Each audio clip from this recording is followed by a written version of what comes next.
Hi, I'm Jimmy James of the True Loves, and we're here with Music Coast at the Portland, Oregon Blues Fest. Perfect. And so the True Loves is mostly instrumental. How do you tell a story without lyrics?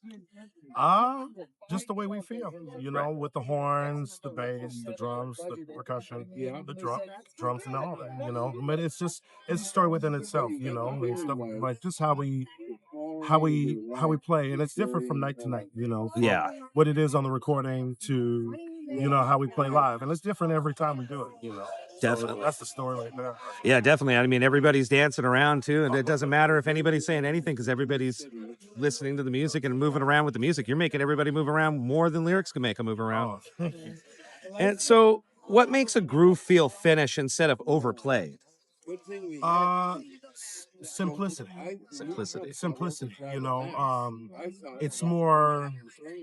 It doesn't have to. You can say a lot with one note. Right. Versus a lot of others. And that's different for everybody. But I think it's more simplicity. Because it's how you, even though we don't have words, I would just say the music kind of, it's like speaking in a sentence. Right. You have your dot, you have your exclamation point, your question marks, and your periods, whatever. And so it's just like speaking. Right. And we just do it that way. You don't want to speak too fast, otherwise, I'm speaking too fast right now, but No, you're speaking great. just on stage. But when you're speaking, it's like you speak and you pronunciate a word. Right. And so that's kind of how it is. Definitely. That's a great answer. So, Dopus number 1 is the newer lane right now. What sparked that track? Wow. It was an influence of different people, it was just like a riff and that came in with, and we all worked on it together.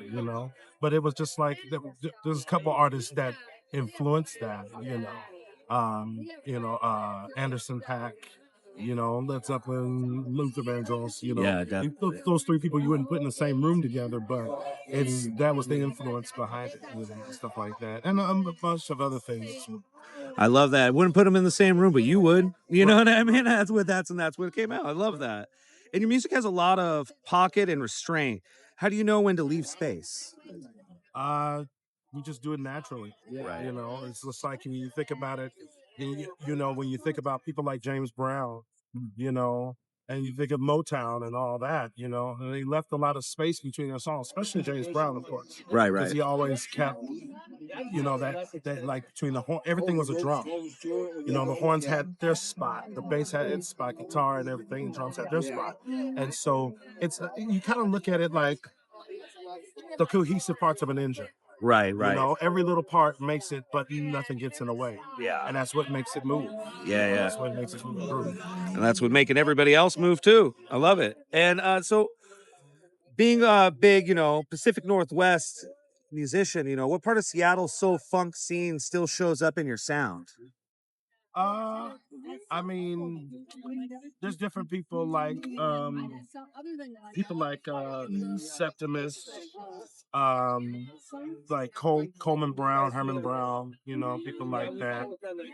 There was a group I played with back at home called Funky to Death, Oh, the Sea okay. Monster Lounge, and there's a lot of people, Thaddeus Steffenbach too, people like that, So that's, plus, I mean, I wouldn't be right if I didn't say, the left-handed genius, Right. Jimi Hendrix, Right, right. coming from, Seattle, and, Quincy Jones stayed there, and people like that, Ray Charles stayed there, and people like that. So, yeah. So when you're playing guitar, do you feel like a big influence on your guitar play as a Jimi Hendrix play? Well, I mean, not only just him, but there's so many other people like regional, like Right. the late great, he just passed, and I actually had a chance to talk to him, Steve Cropper from Okay. Booker T and MGs, who not only that, but he co-wrote Sitting on the Dock of the Bay with Otis Redding. Got to talk to him, got to meet Leo Nocentelli from the Meters, and talking, and just listen to people like, Jimmy Nolan from James Brown, or or the Funk Brothers from Motown and High Rhythm Section, play with Al Green. So many others, but there's so many of those guitar players, especially session guitar players, Right. that you don't naturally hear about, but everybody's heard of. You know. Yeah. So those guys are.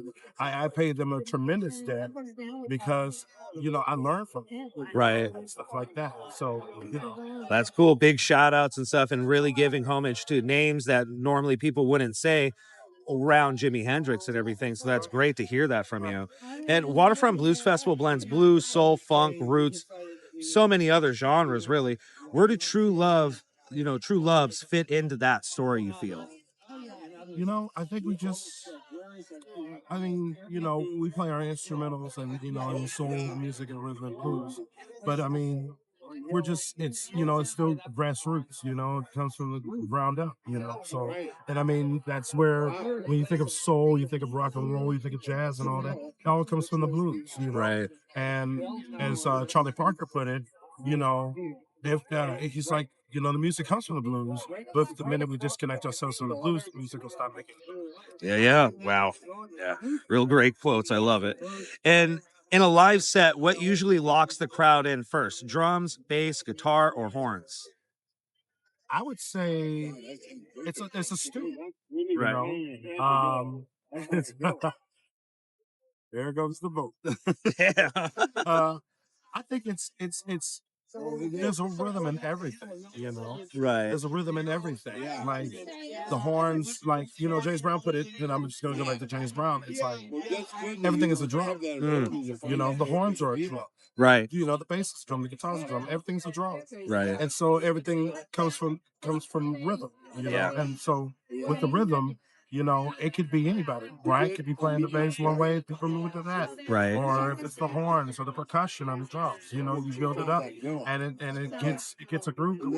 So that's how I would work. I love it. And how do you balance a tight arrangement in the room to improvise?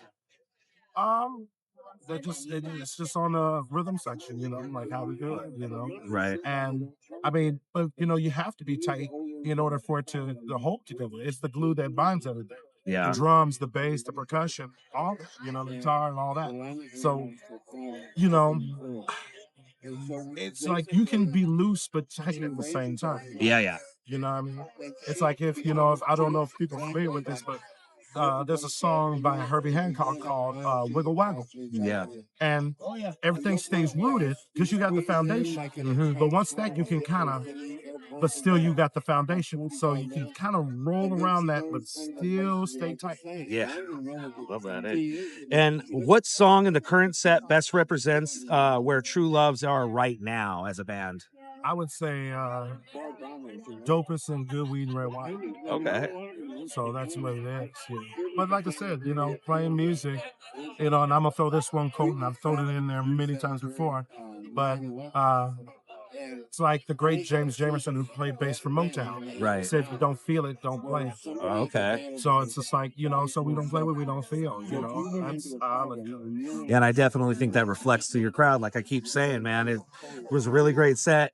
This whole area, when I first came up, when you guys first did your first song, was completely packed with everybody dancing, like right off the bat, which was really cool to see because, it's midday.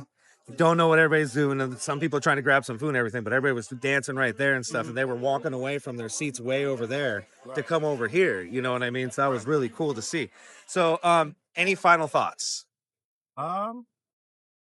Just check us out on our website, truelovesband.com, or find us on our Instagram at True Loves, and we'll be putting out records and stuff like that, and and all that stuff. And just find us wherever we're gonna be, and we'll be around. We'll be here in the United States, and we'll be in Europe in the fall. So, that's gonna be awesome. So we'll do that. So awesome. Check us out. Make sure start on our email list, and just hope you enjoy the music. Thank you so much for giving me this time, man. I know you're busy. I know you just got off the stage and everything. Thank you so very much. Oh, thank you.